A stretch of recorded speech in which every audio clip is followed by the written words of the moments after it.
Let's go ahead and talk about AC versus DC coupling. Really, this is going to be a comparison about what the right system is depending on what the customer's needs are. If you joined us for the last webinar or you've already viewed the previous recording of the previous webinar with self-consumption, there are going to be some parallels between the two because we are talking about bringing batteries in either the first time or in a retrofit style system. So there are a lot of parallels, admittedly, between these two presentations, but well worth your time to attend and take some time to think and learn about what the differences are between the two. So what we're going to really be covering over the next hour or so is just kind of how those different solutions come together. When talking about a straight grid tie inverter, or we're talking about a battery-based inverter from Schneider, being the XW Plus or the Connext SW. What is AC and DC coupling? Just talking about where the power is coming from. If you think about it, all systems kind of are DC coupled, but where that conversion into AC, and in particular when talking about where the batteries are located, either on the AC side and they're charging from an AC source like a grid-tied system, or the batteries are being charged from the DC side with a solar charge controller. I will also talk about just understanding losses, some reminders about when system sizing, especially if the energy is going to be used more than just as a backup system. Then, there are some losses that have to be taken into account. If it is a straight backup system, really it's just about determining the loads, because it's going to be more about that these batteries are sitting locked and loaded waiting to be used versus being used on a daily basis. But if the goal is eventually for the customer to go and start using that energy storage on site sometime in the future because of time of use, or just changes in laws in the local jurisdiction that says, hey, you know what, you're not selling back anymore. You need to consume on site. Any extra energy isn't going to be a financially viable option for you. We may only pay you 1 or 2 cents, whereas before we were paying you 15, 20, 50 cents a kilowatt hour. And so consuming on site, especially if those costs also match the costs of what it is to buy power during certain times of the day, suddenly using energy storage in that capacity becomes quite important. So again, we just want to make sure that we cover what those customers' needs are and how we can fulfill them. And then just the general principles exactly of what AC or DC coupling is. And ultimately pulling the plug on the grid may be some people's goal, which is kind of why I put this photo here. So let's go ahead and jump into it and just look at what we've got and what that system's capable of doing for a straight grid tie system. So a very standard grid tie inverter. Here we have a Schneider product as an example. The array comes in through that inverter and steps it from DC into AC, and then on out to the main panel and then onto the grid. Though there may be a supply side tap here instead, and so we'd kind of be going around the main service panel. Typically what we'd see here is a meter that would sit between the grid tie inverter and the service panel, and of course the home would still maintain its grid meter. So when we look at putting the pieces together for a grid tied with battery backup system, this is a great example where the XW Plus here is charging or discharging the batteries. And then we've got a MPPT 60 charge controller. So the array provides power to the charge controller, which then puts power onto the batteries. We always want to make sure that the batteries are taken care of first because that is a consumable item. And so then once the batteries are taken care of, and the XW Plus has some neat ways of getting the selling started sooner, especially when talking to another Schneider product. And then after that, the power is either going to go out to the grid and be sold, or if it were, say, you're going to have a horrible weather day and oh no, we lost power, what are we going to do? And so here we have our backup loads from the microwave, TV, fridge, freezer, lights. One thing that I like to include is the idea that if the house is heated or the water's heated with gas, typically gas services are not interrupted during a power outage. So one thing that is definitely worth looking into to add on to the system would be the furnace as well as the hot water tank heater if they're run by gas, because the power consumption for those is fairly minimal when we're not using electricity to generate heat. Not a good idea in general to try to heat hot water or heat a house with electricity during a power outage. You're suddenly looking at a very, very large battery bank. With a typical AC coupling retrofit, with the system we see the grid tie inverter there, and probably the most important thing to note on this system is that the sub panel is being shared by the XW Plus inverter as well as the grid tie inverter. So during normal operation that we're selling power out to the grid, the XW is literally just a piece of wire. It's in a pass-through mode, so the grid tie inverter is just simply passing through the inverter onto the main panel and then out to the grid in this example. But then during a power outage, we'll see that, oh, the system just went down. What are we going to do? The XW Plus is going to continue to provide that AC signal, and the grid tie inverter is going to say, oh, there's an AC sine wave. I'm going to inject current onto it. And so the nice thing with an AC coupling retrofit is that the customer can still charge batteries, maintain loads, all on that sub panel, which is being shared by that grid tie inverter along with the XW Plus. Just to simply recap what we've kind of covered a little bit already, with residential backup in a DC coupled solar system, this is a very basic system where somebody who has frequent power outages or just simply wants to not connect to the grid as often or at all because of jurisdictional reasons, like places in Hawaii, or financially just doesn't make sense. Examples of Arizona or even Nevada come to mind.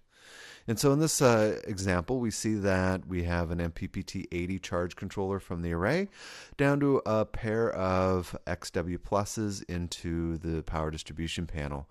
From that power distribution panel, we can land our conductors for the grid, for the batteries, and for the backup power to the home. There would be another, for that home symbol, there would be another little box there that is your critical load panel.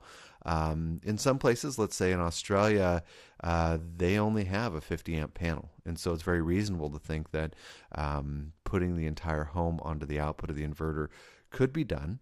But again, there are some risks that come with doing something like that because there are potentially some very large loads that could be on there that the customer may not be aware of during a power outage. Just because you have an event doesn't mean event being like a big storm or something like that. Doesn't necessarily mean that you're going to lose power, but you should be aware that those large loads, even at 50 amps, you think about what 50 amps is kilowatt wise, that's a very, very large system. So at 230 volts, 50 amps, we're talking about over 12 kW. And so that's why you'd have a pair of inverters in this example to cover all the loads inside the home. But then think about, not that we always have 50 amp loads, but let's say we had half of that, 25 amp loads at 230 volts. Suddenly that's a very large amount of power being consumed off of that system. So the question is the customer really interested in investing in that large of a battery bank to cover those loads for whatever their expectation is? With the basic building blocks of an AC coupled solution, again, I just want to maybe show a little bit more simplified diagram of exactly why that grid tie inverter gets connected to the output of the XW Plus, or in this case, we're showing the XW Plus or the Connext SW. The current that is provided from the grid tie inverter needs to have an AC signal. The grid tie inverters do not actually have the capacity of creating a sine wave. So they kind of ride the wave like a surfer, pushing power onto that sine wave. So without a sine wave, you get nothing. And so it's dependent upon that to wake it up. And in this case, during a power outage, then the grid tied system is going to see the pure sine wave coming from either the SW or the XW Plus and provide power to the to the home and to charge batteries. The other really nice thing with this system is that we can set it up so that once the batteries are charged, if it's a nice sunny day and we're just not consuming the power that's on site, then that grid tie inverter can start experiencing a frequency shift. And this is actually done on purpose by the XW Plus. So as the voltage on the battery starts to rise, what's going to happen is the XW Plus is actually going to start shifting its phase from, say, 60 hertz to 60.1, 60.2, up to 60.5 hertz. And at that point, we're outside the parameters for the grid tie inverter, and it's going to kick out, which is fine. It's not really going to hurt it. It's really made to do that, to stop producing power when the frequency gets beyond a certain range. But this guarantees that the investment that we've done in the batteries doesn't get harmed by accidentally overcharging them. Without this sort of feature in there, the excess power would continue to drive the battery voltage all the way up to the high battery cutout of the XW Plus or the SW. And what's going to happen is most batteries are not made to handle the highest voltage that the inverter does before it cuts itself out to protect itself. So using the phase shifting programming within the XW Plus allows us to do that phase shifting and kick it out before any harm comes to the system. There are some special examples of when AC coupling can help overcome some difficult issues with distance in particular. So the thing to note is that, say, the MPPT-80 charge controller goes up to 600 volts. So for most examples, doing a DC coupled system when you have long distances to shoot can be overcome by using the small conductors that are available at, say, 550 volts on at 80 amps. But if the distance is even greater than that, then we need to start thinking about how we can leverage transformers to step up and then step down voltage. In this example, this is an AC coupled solution that actually the AC coupling is done down at the home where the batteries are, but the grid tie inverter is actually up at the array on the top of a mountain. And so this customer had shot a distance of over 3 miles using a step-up transformer. So they stepped up to about 3,500 volts, and then they shot the distance with another step-down transformer. And the cost compared to running copper over these distances was astronomical. So they went with aluminum, and they were able to basically run their own little power lines from their ideal spot, which is up above in the valley, down to the house that was in the valley. And so if you have extreme shading issues and you've got to put the array at a great distance, financially this ended up making more sense than trying to run big copper at even 500 volts. It wasn't going to be a possibility. So again, we had a grid tie inverter at the top, a step-up transformer to about 3,500 volts, shot that distance, and then we had a step-down transformer at the other end. That then the AC coupled portion with the XW Plus inverter or batteries and just power distribution was all done down at the home. So it was really nice to have an outdoor rated grid tie inverter up there, and then we just simply had a power shed down below that took all that power, stepped it down, and was usable inside the home. Really, really nice way to do this configuration. Typically, here's where we would pause for some questions, but I do want us to take a moment to talk about the system that Schneider participated in, doing the controls, electronics, and just in general, the energy consumed on site is controlled by the Schneider electric product line, well and beyond just the solar side, but also fine controls and monitoring.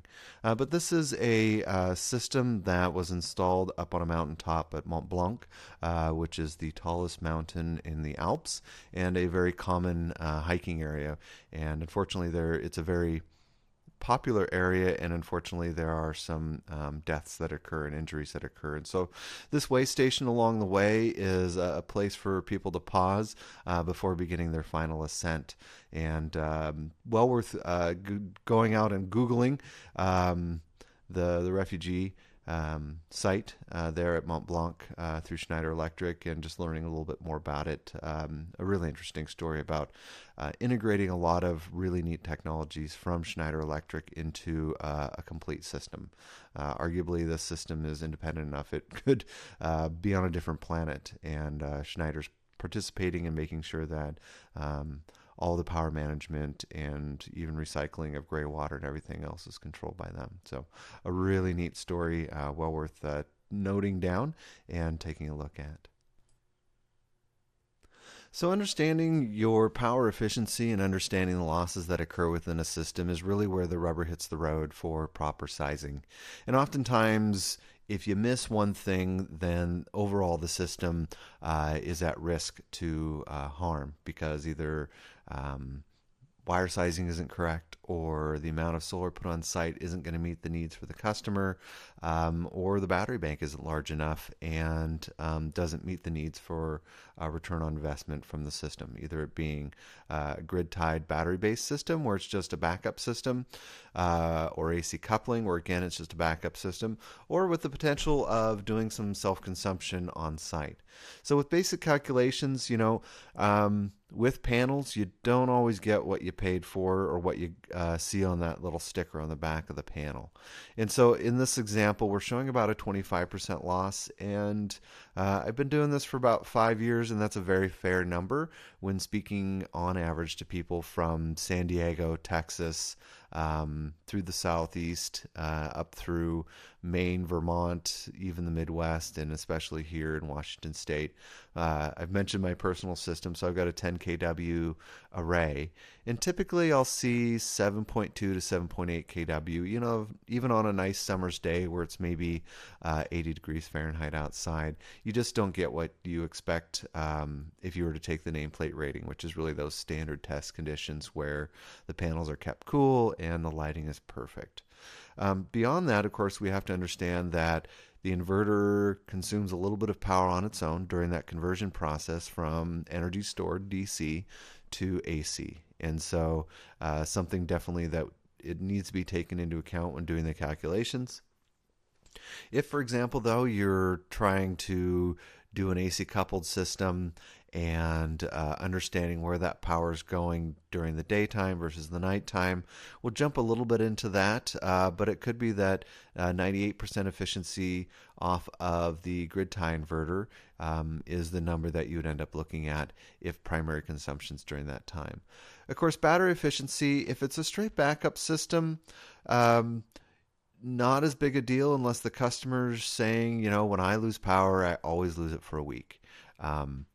I only lose it a few times a year, but when I do, I lose it for a great period of time. So sizing then becomes important on that part.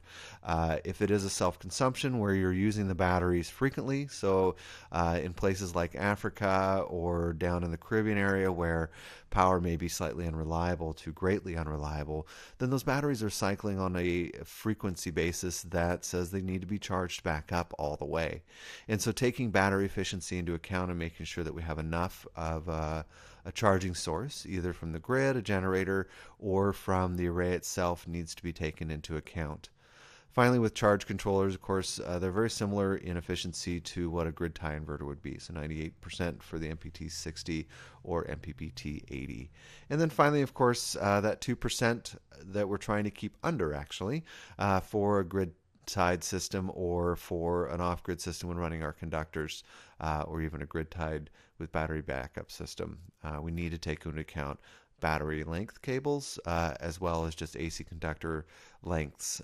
It can surprise you when you start making a bunch of bends and going around corners and things like that.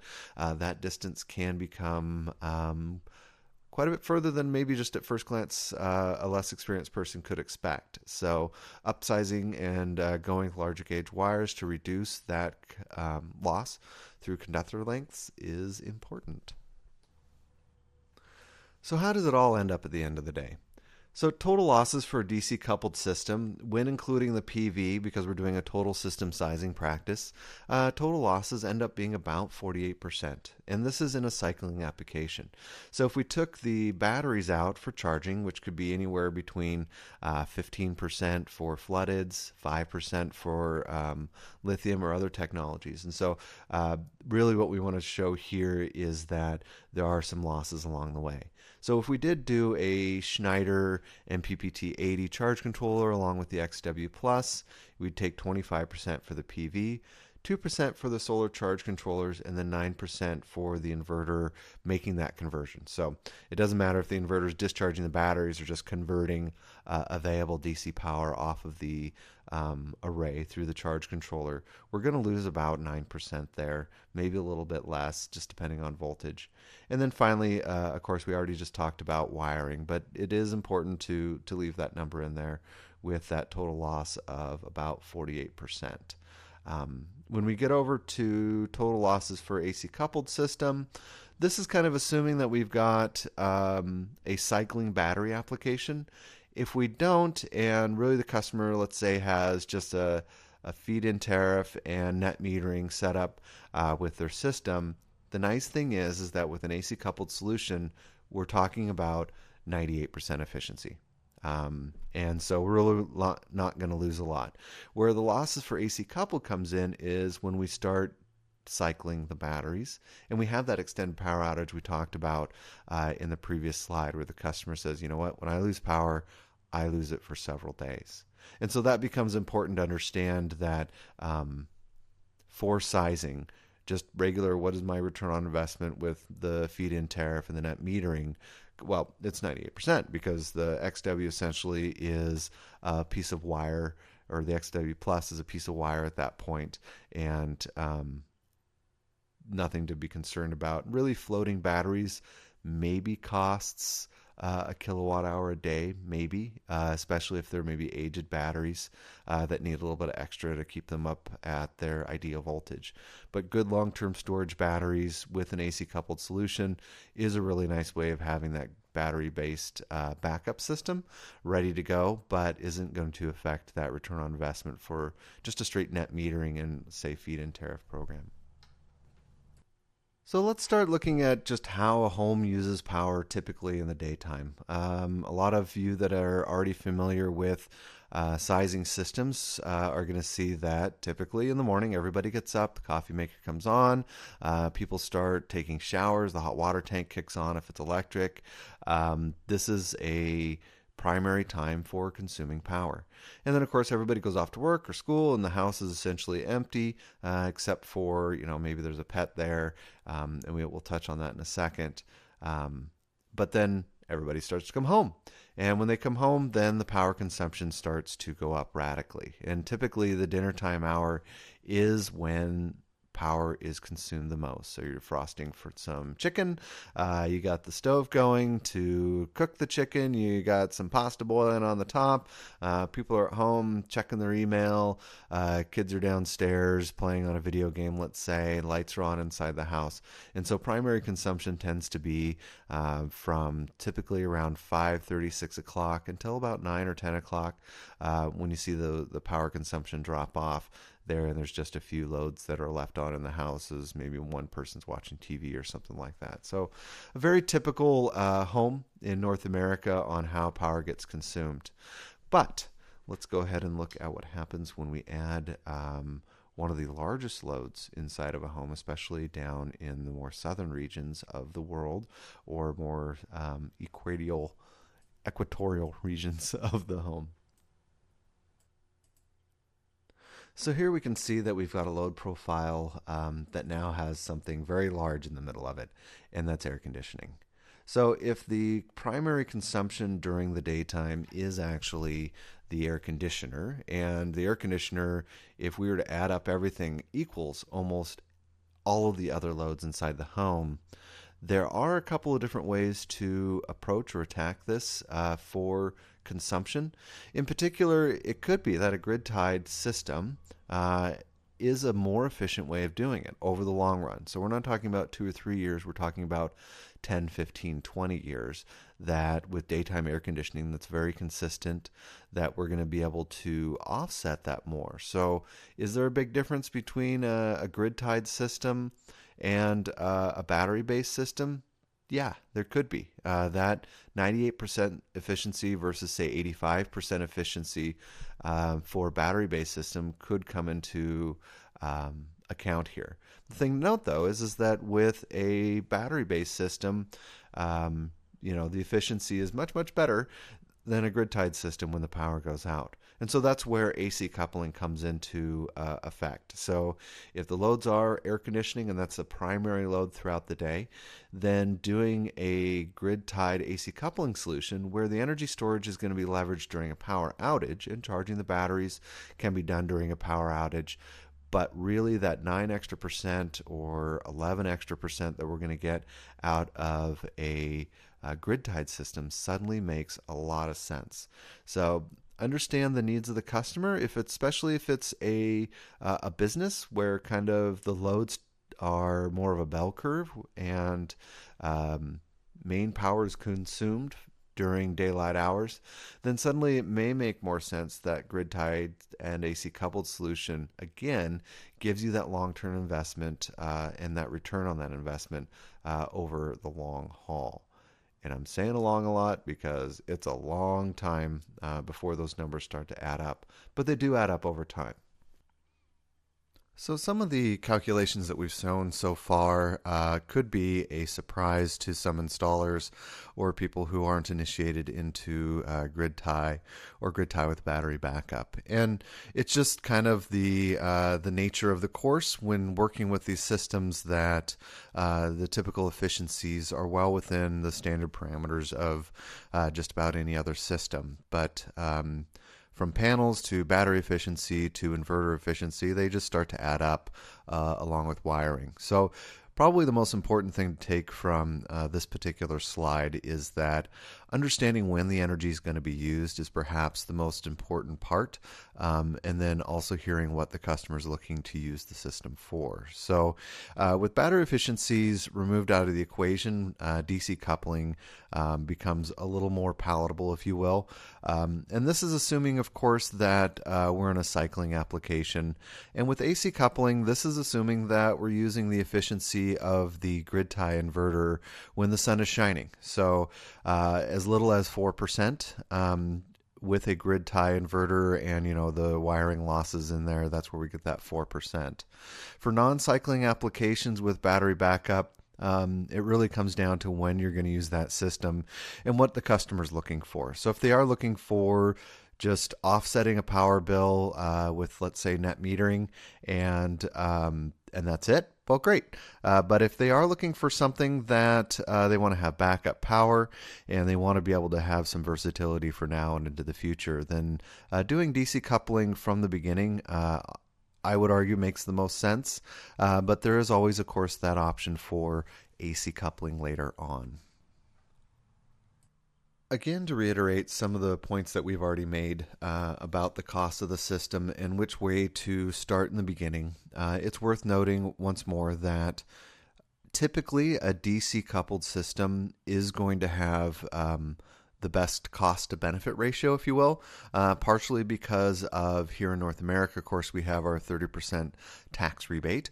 And so being able to incorporate the batteries into that initial cost is going to have a huge impact on the overall cost of the system.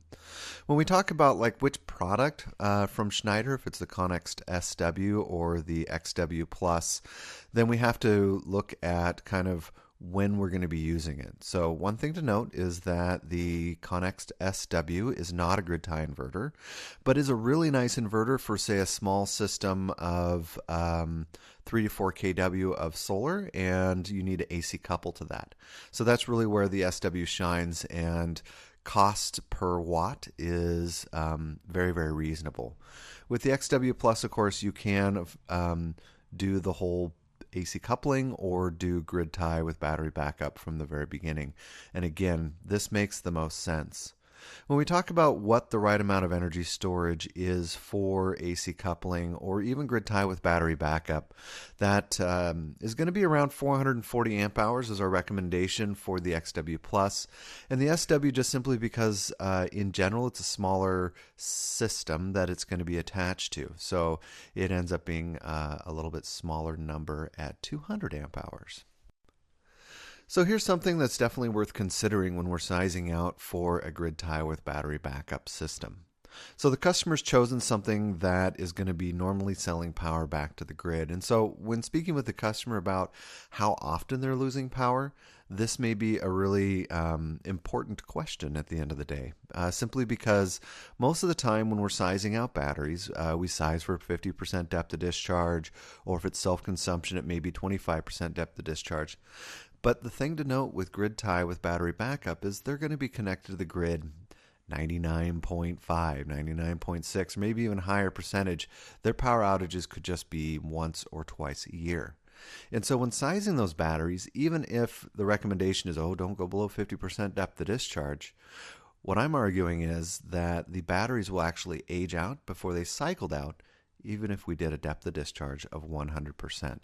Just simply looking at the numbers from manufacturers, typically we can see 3 or 4, maybe 500 cycles out of 100% depth of discharge on a set of batteries.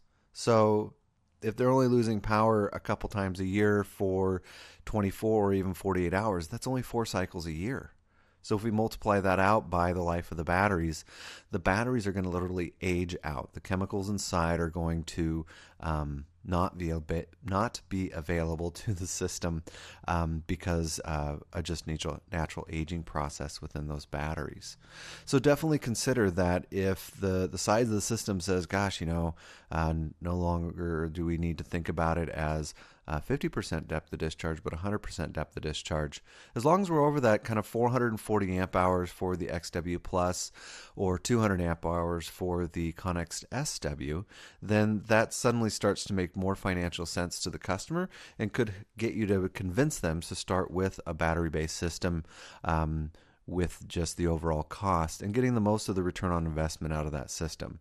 There are exceptions, of course, when sizing out for lead acids versus some of the more progressive technologies, including lithium and things like that. They're sizing out for nearly 100% depth of discharge from the start. So you can definitely take that into account. When it comes to a retrofit for AC coupling, or just even if there's a good reason, like we've discussed before, about bringing in a AC coupling solution for different reasons, the thing to note is that we don't recommend through Schneider Electric choosing to use a lithium battery bank with AC coupling.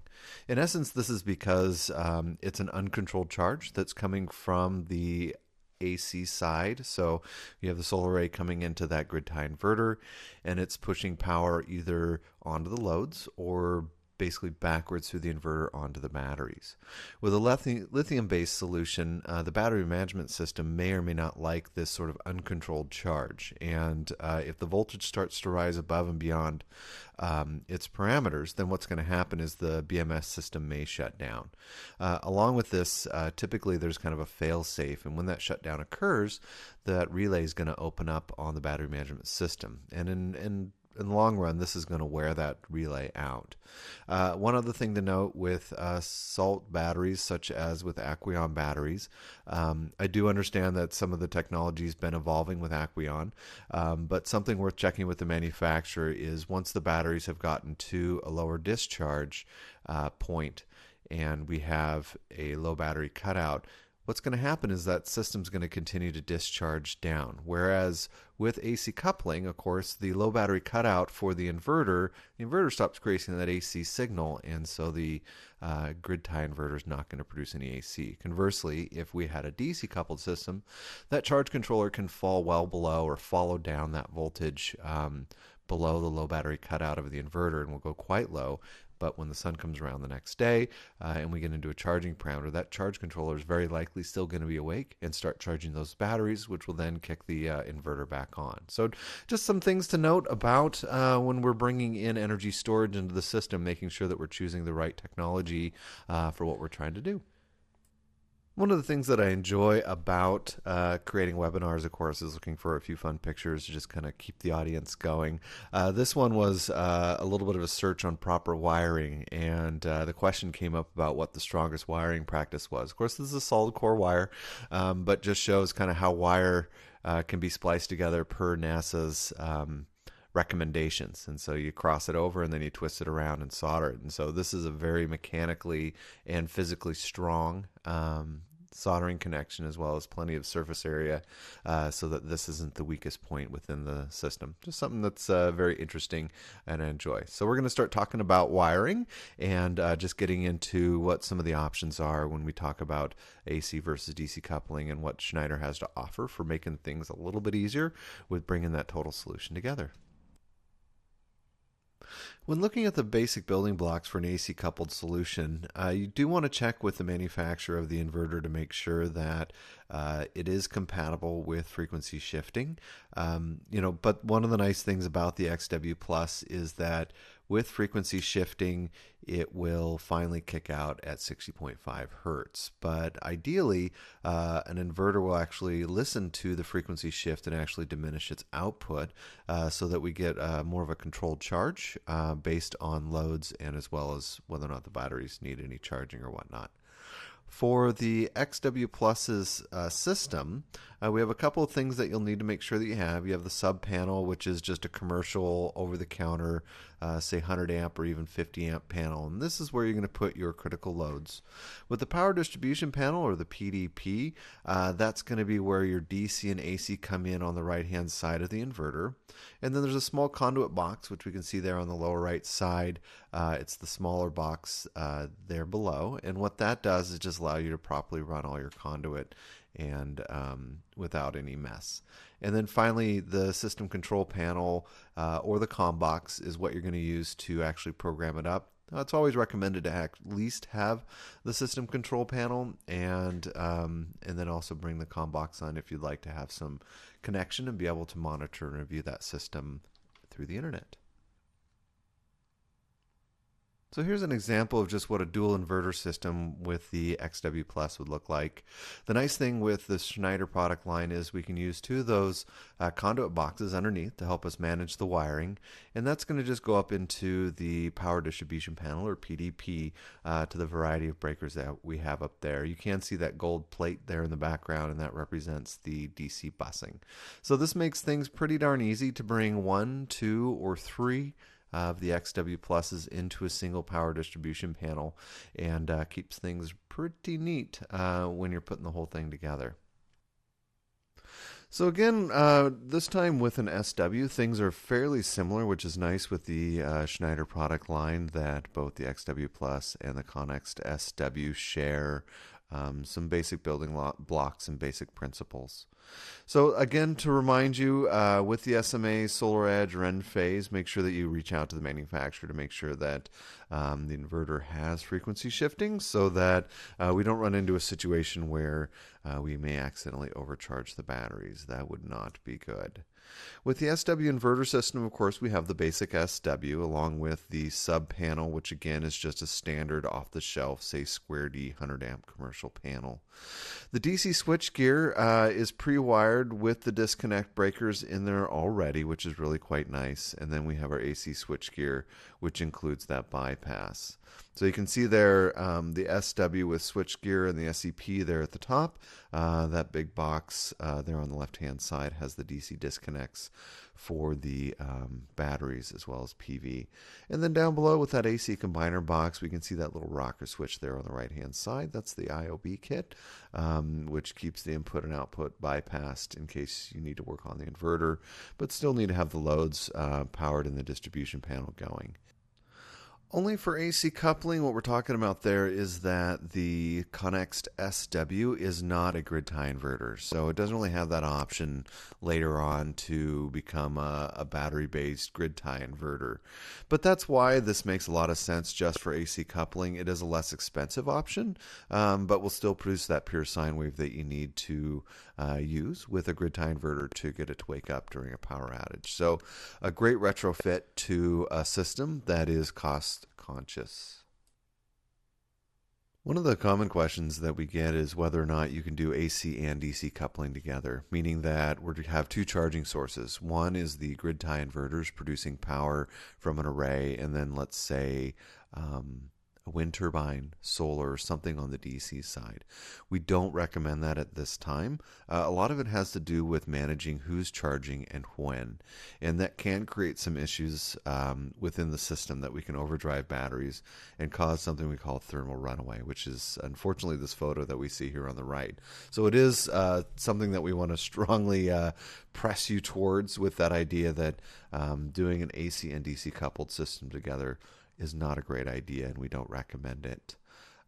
If you do decide to add more solar at some point in the future, or want to do a battery-based system, again, to requalify for that tax credit, you do need to bring more solar in. And so definitely check with a tax expert, but you can't do it without doing solar. So if the customer is looking at doing a battery retrofit, the upside is that a little more AC coupling is going to be fine, and just make sure that you're sizing the inverter for that upsized system. So really, we're getting close to the end here. We have just a couple more slides left, and let's go ahead and talk a little bit about making sure that we understand our loads. So really, this is in general a customer-facing solution. We need to find and help the customer provide powers during a power outage or inconsistent power. So system sizing, of course, is going to be critical to understand exactly what needs to go into the system. And as we already talked about a little bit, and just as a reminder, of course, the fridge, freezer, lights, and TV are very important. Gas heating can also be worked into it, along with things like well pumps and items that are really critical to the home so that people can live in them. So, when talking to a customer, asking customers about questions, an easy way to do it is what can you not live without? And I know that sometimes that can be a very general idea, but when you think about what the customer is using on a daily basis, maybe that's not the best question. Maybe the best question is what do you need to stay in the home, or what loads need to be powered for you to be able to stay in the home for an extended period of time? Might be a nice way of asking than saying, what is the thing you can't live without? Well, I can't live without my toaster oven. Well, but does that keep you from staying in the home? Probably not. So the other idea that I've been kind of talking about a little bit in my travels is that kind of good, better, best solution. And when we talk about that, it's about sizing for the battery bank. Of course, we recommend with the XW Plus 440 amp hours and the Connext SW 200 amp hour battery bank at minimum. And so when talking to the customer about the good, better, best solution, this is about talking about the size of the energy storage and just what the system is capable of doing. Of course, good is a system that's going to meet their absolute minimum requirements, 440 amp hours, a couple of lights here and there, but for the most part, that's going to get them through a 12 to 24-hour power outage. Better is kind of the direction we want to try to steer that customer, where we've got enough energy storage for them to make it through, even if limping a little bit, with a poor insulation day after a storm or after a power outage. And of course, best is sky's the limit. Let's talk about what it would be like if you lived off grid, or what it would be like if later you wanted to do self-consumption. So the best solution is always one that has an eye towards the future, and really that just depends on where you see your state, your jurisdiction, your country going, and making sure that the customer's best set up not only for today, but for the future as well. So this is just an example again of the good, better, best, and here we have a little lithium solution with the Connext SW along with an MPPT 80 charge controller. So with a good, better, best example, 12 hours of backup is kind of the minimum amount. Of course, if we're using an AGM or flooded lead acid batteries, we do need to take the discharge rate into account, because we'll find that most batteries are sized off of a 20-hour discharge rate. And if we size those batteries out to, say, like we talked about before, 100% depth of discharge, and the customer's like, well, I really only need about 12 hours, and hopefully that'll get us through the day, but the charge controller will pick it up, we can live without lights for a little while kind of idea, then the discharge rate could actually be a C12 rate, which will reduce that capacity. So make sure that when you're sizing that system, check out the spec sheets, reach out to the manufacturer temperature, especially again with AGMs or floodeds, to make sure that we have the right amount of storage there based on that discharge rate. And again, of course, 24-hour backup is kind of the ideal. For me personally, I have 660 amp hours and we have 5 people in our home. And when we've had power outages here, we've used about half of that capacity. The batteries that I have a very long float life, so it really is just a grid tie system with some battery backup attached. But that's kind of 5 people, fridge, freezer, lights, home kind of consumption. As a very general ballpark idea. Of course, if we can do 48 hours of backup, then the life of the batteries and how far we're dipping into those batteries is reduced. And really that's the best solution when we start looking at what we can do with it in the future. If you haven't had a chance, please check out the self-consumption webinar that I did not too long ago. And that will walk you through exactly why a 48-hour backup could be a really interesting idea, because then the average depth of discharge is going to be somewhere around 25% for consumption, because we're assuming that the sun's going to be shining for part of the day. And there's some really interesting ways of leveraging that on site now or sometime into the future, especially when considering a long-term battery. So thank everybody for joining this presentation. Feel free again to check back often. We'll be producing more of these videos, and feel free to reach out if you have any questions, and we'd be happy to help out. Distribution through North America or international is probably one of the best ways, and check out the Schneider-Electric. Hello. Today I am doing a video with audio comparison of 2 home studio microphones in the $100 to $130 price range. The first microphone is the Audio-Technica AT2020 USB, not the Plus version. I think it goes for approximately $100, give or take. And the Blue Yeti, it goes for slightly more. It is also USB, and it has some features that the AT2020 does not. I'll be playing some acoustic guitar and singing. Before we do that, let's take a closer look at the 2 microphones. The first microphone is the Audio-Technica AT2020. It is slighter in build. I'm not sure that's necessarily a disadvantage. It's probably the diaphragm inside that really makes the difference. The stand is also slighter, and that does have a disadvantage with it. If you do not line up the microphone with one of the legs, so that the microphone is sitting directly over at least one of the legs, then the microphone will topple forward. So make sure when you're setting that up that you have one of the 3 legs that are rather spidery underneath.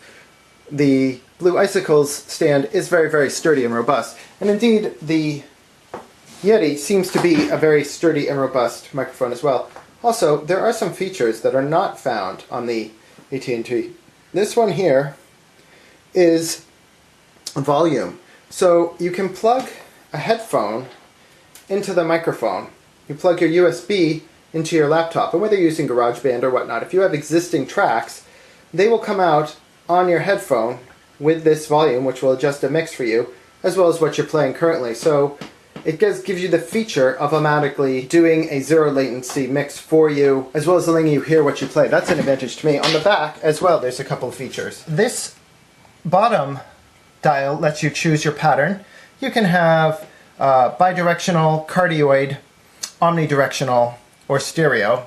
I've done cardio since the AT&T is cardio, so that we're comparing apples with apples essentially, as well as a gain, so that you can adjust how strongly it's picking up the signal. Alright, so there's our 2 microphones, and we will go ahead and start the sound.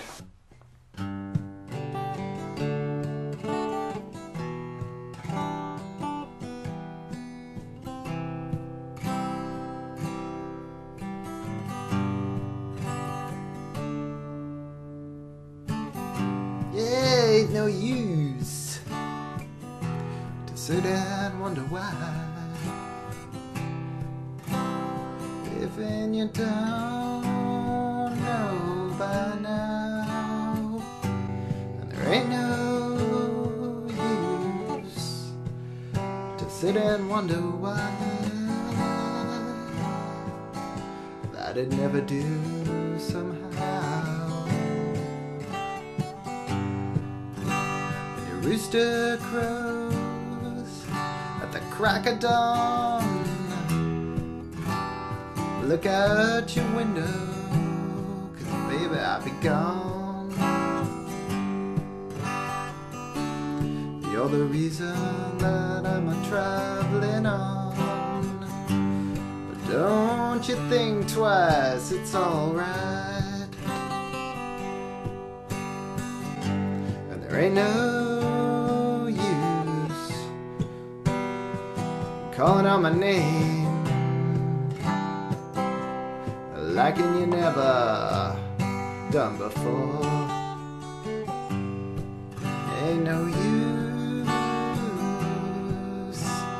calling out my name, girl, 'cause I can't hear you anymore.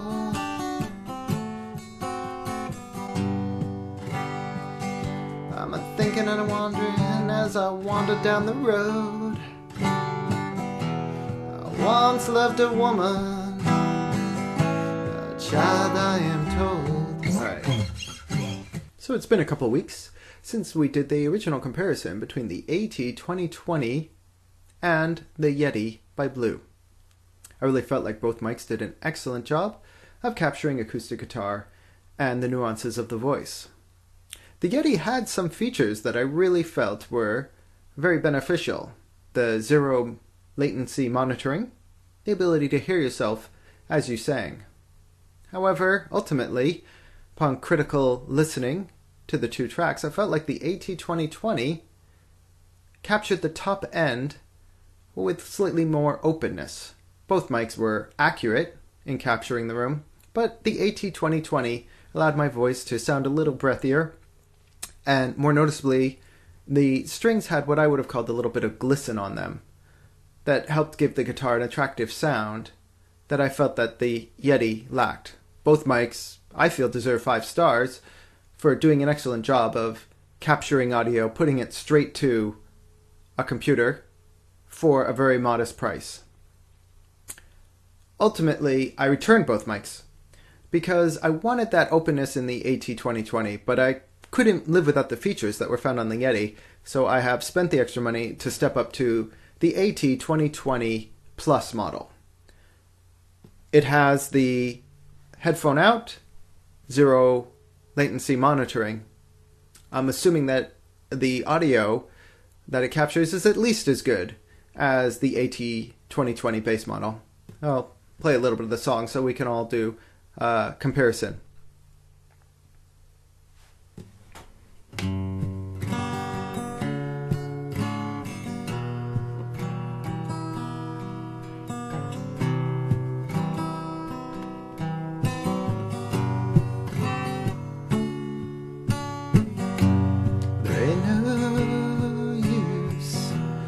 Sit and wonder why, if and you don't know by now.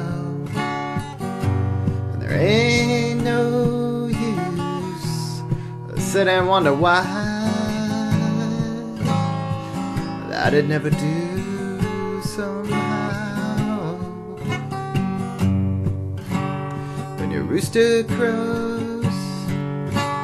crack of dawn, look out your window, honey, baby, I'll be gone. You're the reason I'm a-traveling on. Don't think twice, it's alright. There ain't no calling out my name like you never done before. Ain't no use in calling out my name, sweet girl, for I can't hear you anymore. Today I wanted to talk about a new microphone. I purchased this just today, the Audio-Technica AT2020 USB Plus Cardioid Condenser microphone. It's USB driven. There's no interface needed between this mic and the computer. You just plug it into your USB inlet there. I'm using Audacity to record this, and the audio you're hearing is coming from this microphone. You can see the little blue light on in there that shows that that's the microphone recording this audio, because I wanted this video to include the high quality audio that I'm getting out of this microphone. I have to say, it's not very often I buy a piece of equipment where I feel motivated to do a review on it impromptu like this, but this is really good. I've been doing audio production for years now, and I'm used to using guys like this. This is a Neumann, and these are sort of $1,000 studio quality microphones, and this is what I purchased this one because it's very portable, it's very easy to set up. People are often asking me about doing setups for podcasting and so forth, so I'm doing this review partly for people who are interested in looking for a great podcasting mic, and I think I found it with this one, Audio-Technica AT2020 USB. Some lovely features on this. For a start, we've got it around the back here, and this is going to rumble because I'm recording this microphone, so it's going to rumble as I turn it, so as would be expected. I loosened it there. We've got a microphone outlet on the back. Let's zoom in just a touch on the actual mic here itself. Okay, so we've got a headphone outlet here, so you can plug your headphones in, and that is now giving me a live feed from the microphone into my cans here. And now around the front, if I turn that back, a bit more rumbling, not too bad. We've got a mic monitor mix there. All right, so I can turn the mic down and hear more of the monitoring and so on by rolling that back and forth. And I also have a headphone volume switch here as well. So very simple controls. It has a cardioid audio pattern. Okay, so it's picking up in this range. It is very sensitive. I've noticed I'm able to hear distant sounds in here. So it has a similar sensitivity to that which I find with the studio mics like the Neumanns. The frequency response sounds wonderful. I'm really enjoying this. It seems particularly good for vocals. I did try a guitar through it earlier, and many mics suffer from this problem, is that acoustic guitars put out too much bass. But as long as I positioned it right, I got a fairly good sound out of the guitar with this, even though it seems to be, to me, this is much more like the types of mics I would use for vocals. Okay, it really is delivering well above its price tag. It's got it's a large condenser in there. There's a large condenser plate in there. Okay, I'm recording this. You can see the laptop behind. This is the audio track you'll be hearing on the video once I've pulled all this together. So that you're hearing the microphone, not the microphones in the camera there. I wanted to make sure that you were hearing the microphone at all times, even if I'm further away from it. Now, some experiments I did do with this, I would use a pop guard normally, so let's just put a pop guard in front of that, like that, just to protect it from the P's and B's, and then you can get in really close without getting too much, air noise from speaking, but still get the proximity effect and the studio sound that you would get from a much more expensive mic normally. Also, the signal is beautifully clean. Absolute silence. I can't hear any hiss. What I can hear is the fan of this laptop running in the background, very slightly. But the mic itself is transparent. It's not putting any sound that I can hear anyway into the mix. So the quality is superb, and you really can get that broadcast sound if you use a pop screen and get in real close as I'm doing here. Some other nice things that came with this microphone that I really appreciated. Let's take that back off there, and that is, there's a nice little stand here, and I'll cut in some video showing this. But what happens is it screws in here. There's this fitting here. This fitting here is designed for standard microphone stands, and I'm using it for my boom here.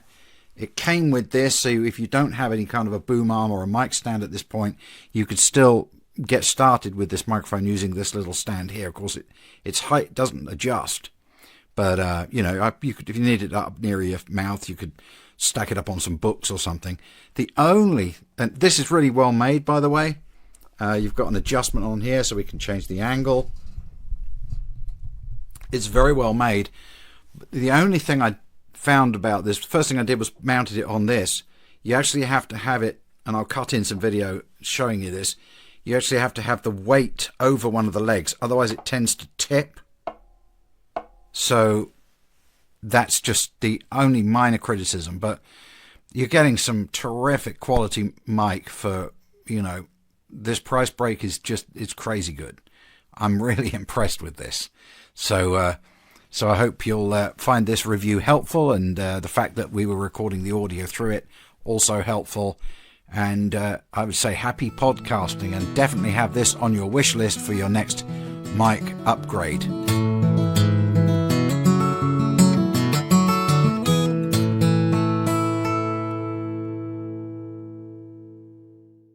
Hola amigos, quería mostraros este micrófono, el de Audio-Technica, el AT2020. Voy a hacer un pequeño unboxing y luego os comentaré por qué he elegido este micrófono y no otros que también hay en el mercado. Primero que nada, deciros que es un micrófono condensador, patrón cardioide. El rango de frecuencias del micro son 20 Hz a 20 kHz. El fabricante tiene la versión como esta USB y hay otra versión que no es USB. El conversor analógico digital que lleva dentro, la tarjeta de sonido, nos permite por una parte conectarle auriculares y por otra parte permite 16 bits de resolución y una frecuencia de muestreo de 44.1 o 48 kHz. También tiene control mix para poder mezclar con audio pregrabado.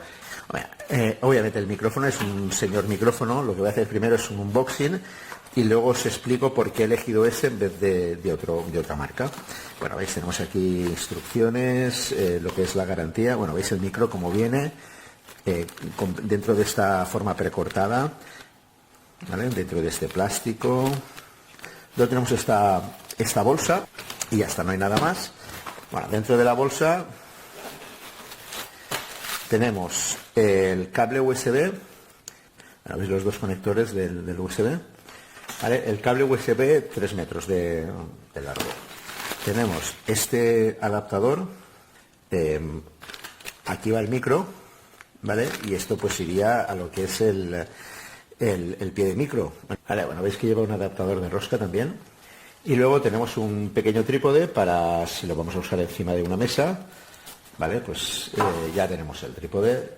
Bueno, os muestro el micro un poquito más de cerca. Bueno, podéis verlo. La verdad es que es un micro, una apariencia bastante chula. Desde aquí arriba hasta aquí abajo son 15 centímetros y medio, más o menos. Y desde aquí arriba hasta lo que sería la parte del micro son 13 centímetros. Bueno, veis que aquí delante lleva lo que es, bueno, la parte delantera obviamente es donde está la marca. La parte trasera se indica con un back. En la parte delantera tenemos el nivel de control de mix, ya sea escuchar lo que es el micrófono o escuchar lo que es el audio que tengamos pregrabado en el ordenador. El volumen de los auriculares. Y luego aquí tenemos la entrada jack para los auriculares. Bueno, lo muestro un poquito más de cerca.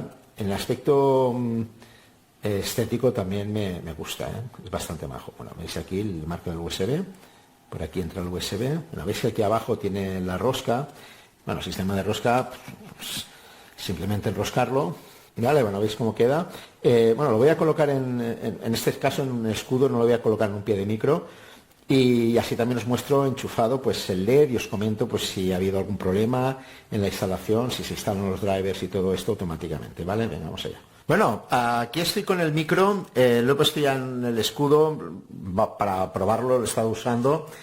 Y bueno, más que nada os quería mostrar el tema del LED. Otra cosa que me ha gustado mucho sobre la entrada jack es que está muy fácil de localizar porque la tenemos aquí, ¿vale? Entonces prácticamente sin mirar la he enchufado, ¿veis? Bueno, la idea es que está prácticamente en un lateral y entonces es más fácil de conectar. También el patrón del micrófono es cardioide, por lo tanto tenemos que estar delante del micro para que nos escuche.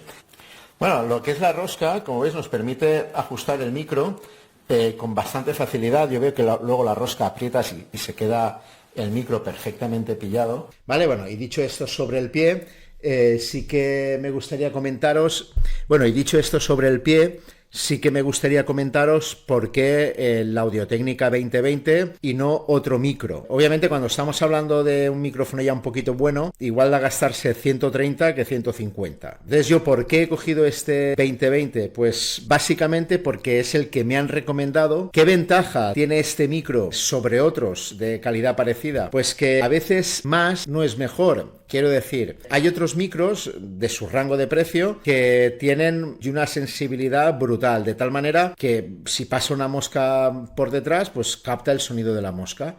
¿Y cuál es el problema? El problema está que si estamos en nuestra casa, en nuestro estudio casero, pues todo eso son cosas que tenemos que limpiar. A menos que estemos en una whisper room, que tengamos una habitación bien acolchada, entonces estaríamos hablando de otro tema, ¿no? Pero para mucha gente que es unos medios precarios para grabar, pues obviamente un micrófono que sea un pelín menos sensible, pero que al mismo tiempo tenga una calidad de sonido excepcional, pues esto nos va a permitir que no tengamos que limpiar luego tanto sonido, ¿vale? Esta es la idea detrás de este micro. ¿Vale? Pues nada, espero haberos ayudado a mostraroslo y hasta otra.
What's going on, guys? Kaiser here, and today we'll be taking a look at what I think is one of the best mics under $100, the Audio-Technica AT2020. I'll also be comparing it to one of the first mics that I used on the channel, the Blue Yeti, and the mic that I'm currently using, the Audio-Technica AT4040. With that said, let's get to it. This is the Audio-Technica AT2020, a $99 Cardioid Condenser XLR microphone. This mic has a frequency response of 20 to 20,000 hertz, an impedance of 100 ohms, and requires 48 volts of phantom power. Inside the box, you get this cool leatherette carrying bag, an adapter for mounting, and the mic.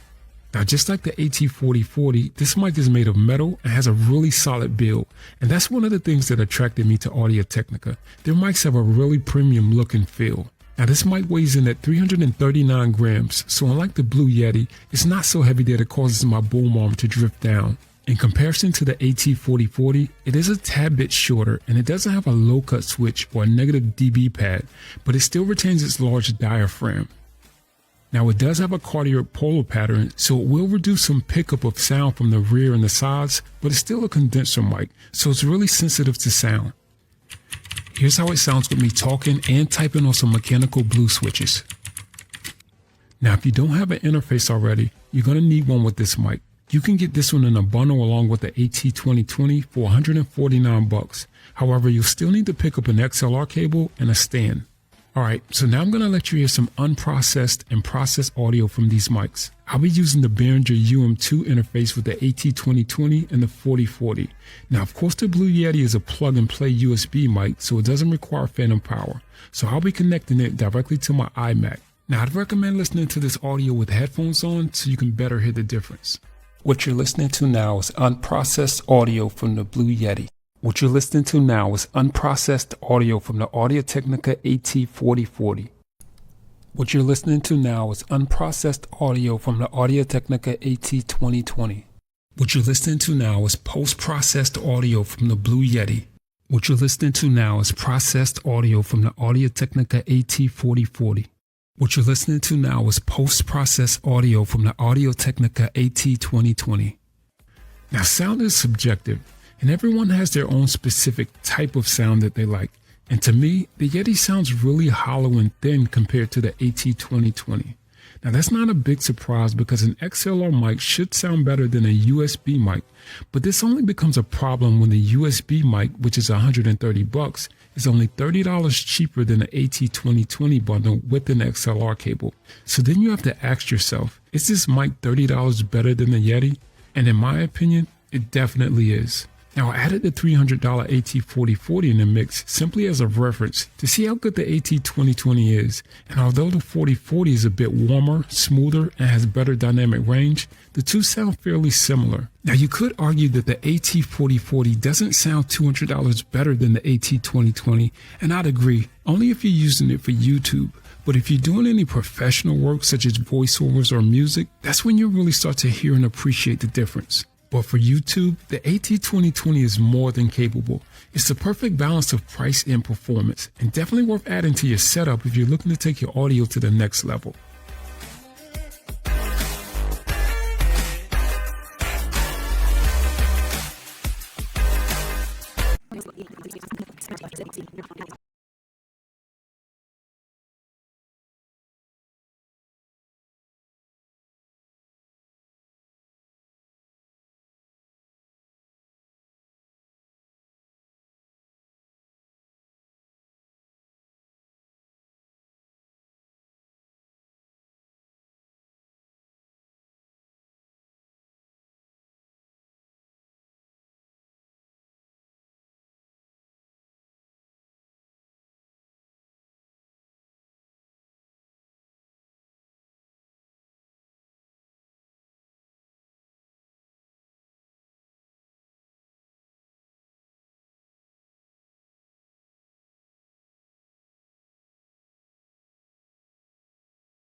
So I've been using this AT2020 microphone for a couple years now, and I do have to say it is my favorite microphone that I've used. I've had Blue Yetis, I've had other condenser mics, I've had microphones that just hook up to my headphones, and this is just my favorite one.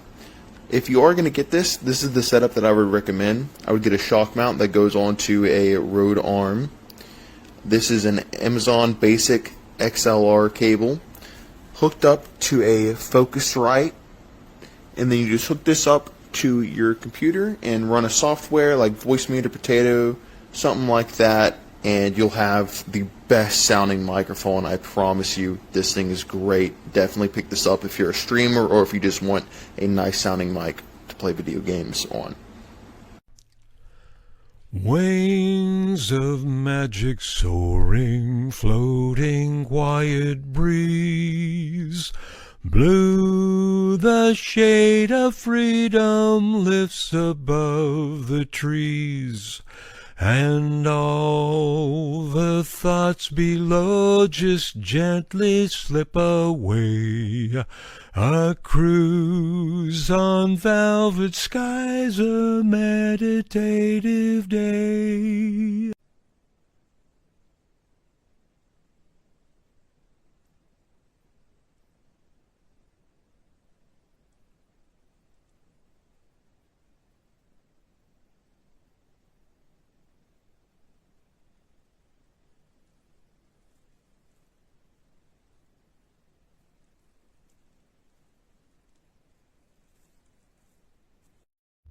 Best sound quality, but to get phantom power you have to buy additional thing, something like this.